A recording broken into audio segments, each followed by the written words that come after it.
एक महा रॅली समाज बांधवाच्या माध्यमातून उद्या निघते आणि आज पालखी आज निघाली होती। नक्कीच त्या पालखीचं दर्शन माननीय सर्व आपलं समाज बांधवांच्या माध्यमातून परशुराम भगवानांचा मूर्तीचं दर्शन घेण्याचा योग मला इथं माझ्या नशिबी मला मिळाला।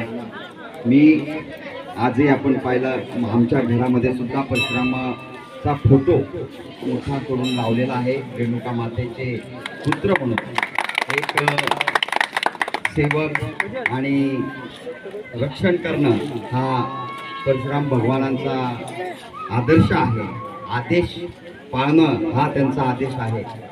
नक्कीच चांगल्या कार्यामध्ये त्यांच्या आशीर्वादाने आमच्या हातून चांगलं कार्य व्हावं।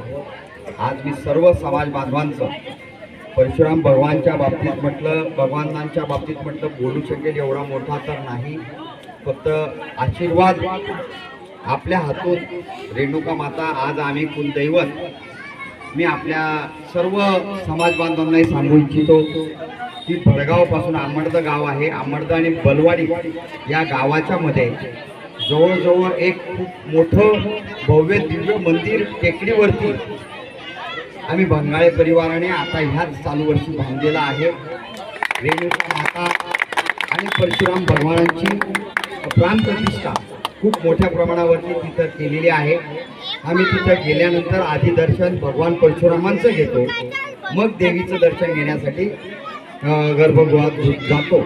अशी आमच्या पूर्वजांनी आम्हाला दिलेली जे मार्गदर्शन आहे त्या माध्यमातून आम्ही ती प्रथा चालू आहे। सुनीलदादा बंगाळे यांचा मोठा पुढाकार आणि बंगाळे परिवार आमची जरी ती बंगाळे खासने पाटील व बऱ्याच आमच्या याची कुलदैवत आहे, परंतु परिवाराने लक्षात घेऊन मोठं मंदिर बांधलेलं आहे।